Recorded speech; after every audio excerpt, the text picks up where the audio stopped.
At exactly 4:30 Eastern Time on June 27, 2026, a distress transmission tore through U.S. Fifth Fleet headquarters in Manama, Bahrain. The MIT Kiku, a Panamanian-flagged supertanker carrying 2,100,000 barrels of crude oil through the narrowest corridor of the Strait of Hormuz, had just been struck. Not by a warship, not by a torpedo, by a Shahed 136 one-way attack drone that came in below 50 meters, ducked under the ship's radar return, and detonated against the starboard superstructure in a flash of orange fire visible to RQ-4 Global Hawk reconnaissance aircraft orbiting at 60,000 feet, 400 kilometers away. In the CAOC at Al Udeid, duty officers looked at their screens.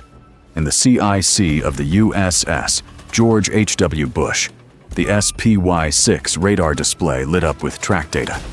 In the White House Situation Room, a secure line was already ringing. The IRGC had just violated a ceasefire agreement for the second time in 48 hours. They believed, with cold mathematical confidence, that the United States would once again be paralyzed by diplomatic consequences. They were wrong. What followed over the next 18 hours would prove it in a language the IRGC cannot misread. Precision munitions. No warning. No survivors. The Memorandum of Understanding signed on June 17th was supposed to end the conflict. U.S. and Israeli forces had struck over 11,000 targets inside Iran since February 28th. Iran's integrated air defense network was running at under 30% capacity. Its supreme leader was dead. Its ballistic missile stockpiles were degraded by an estimated 60%.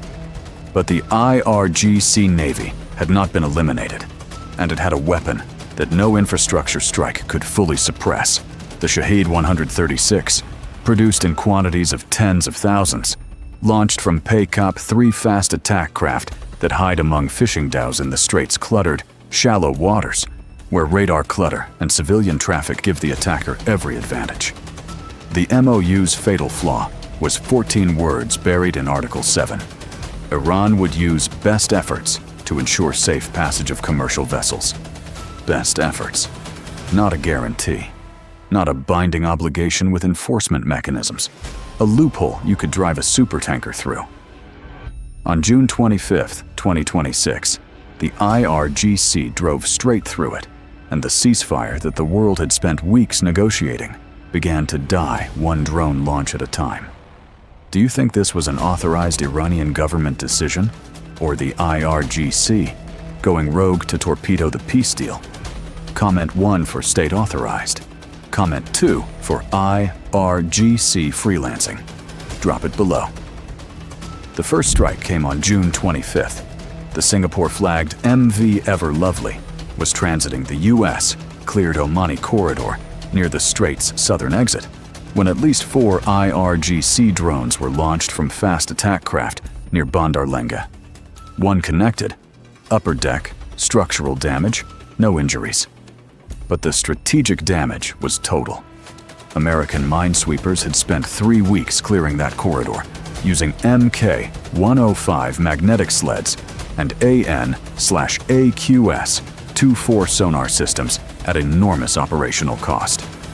The IRGC had just fired on a ship sailing a lane that the United States had personally declared safe. President Trump was briefed in the Situation Room. His response was immediate.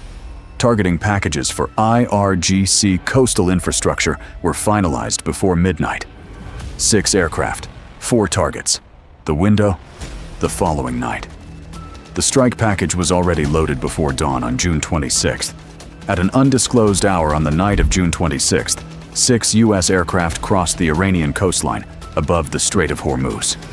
2 EA-18G Growlers led the package, activating AN/ALQ-99 barrage, jamming across every frequency band used by surviving IRGC Panzer S-1 air defense radar, flooding their screens with white noise before the strike element even entered Iranian airspace. 4 FA-18E Super Hornets followed, each carrying a mix of GBU-32 JDAMS and GBU-39 small-diameter bombs, target profiles already locked. Target 1, the Syriac Coastal Surveillance Radar, a Gadir phased array system that had been tracking every commercial hull transiting the Western Strait. Target 2, a hardened drone storage facility holding a minimum of 40 launch-ready Shahed 136 airframes. Target 3, a Noor anti-ship missile depot, Iran's C-802 copy, 120-kilometer range, 170-kilogram warhead.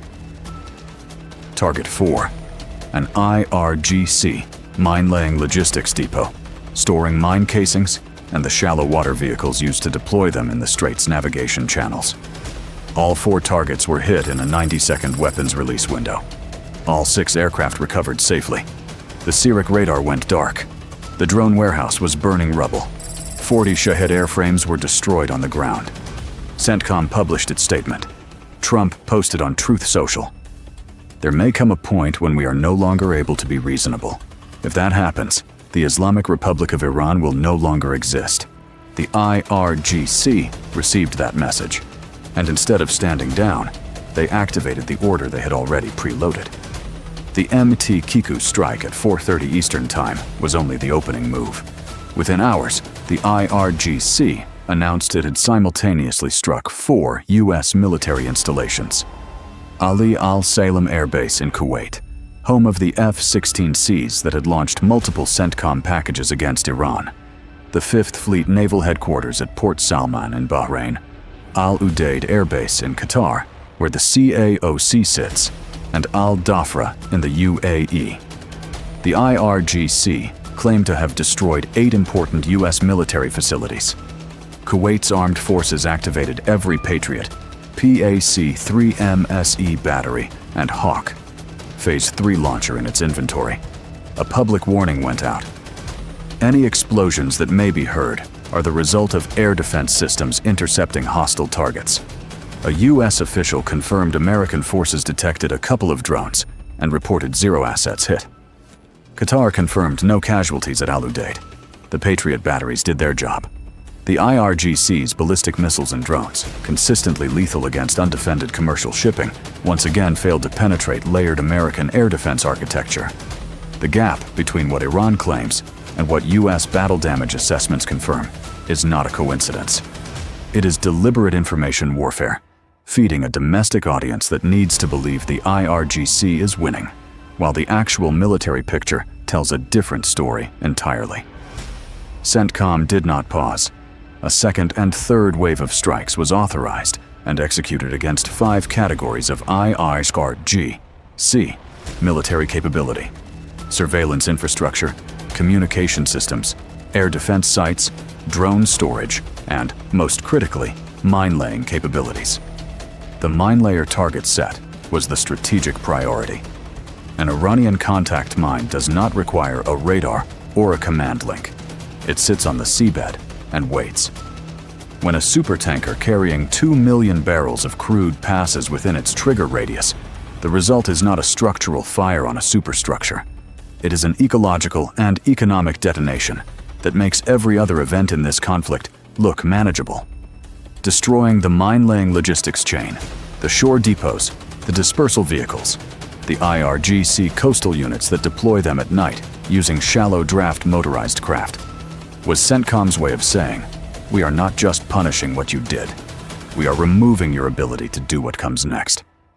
Simultaneously, on the northern front, the U.S. brokered Lebanon-Israel framework, signed on June 26th, collapsed within 24 hours. Hezbollah Secretary General Naim Qassem declared it null and void. The IDF struck a building in the Nabatea area on June 27th. An Israeli soldier was confirmed killed in combat in southern Lebanon. 2 fronts. One Iranian command thread running through both of them. What you are watching in the Strait of Hormuz this week is not the end of a war. It is the stress test of a ceasefire that was never strong enough to hold against an organization, the IRGC, that views any negotiated settlement as an existential institutional threat. The Shahed 136 drone costs $20,000. The Patriot SM-3 missile that intercepts it costs $4 million. The The shipping insurance premium that spikes after a single tanker strike adds millions more per vessel to every hull that transits behind it. The economics are deliberately asymmetric, and the IRGC has understood this math for 2 decades. 3 successful drone strikes on commercial tankers in 72 hours, executed from a military whose coastal radar network is on fire, whose drone warehouses have been reduced to burning concrete, whose missile depots have been cratered by precision munitions twice in the same week. That is operational resilience by design. You cannot fully eliminate what is distributed, pre-positioned, and $20,000 a copy. CENTCOM knows this, which is why the next targeting authorization on the table is not another storage depot. It is the PACOP 3 fast attack boats themselves, at their moorings in Bandar Abbas and Bandar Lenge, before they can deploy. That decision will be made in the next 72 hours, and it will determine whether the Strait of Hormuz reopens or becomes the opening act of the conflict's second chapter. The ceasefire exists on paper. The drones are in the air. The tankers are moving in daylight with naval escorts, and their electronic warfare suites running hot, hoping the next Shahed runs out of fuel before it runs out of Strait. Stay sharp, stay informed. What would you do if you were in that CENTCOM targeting cell tonight?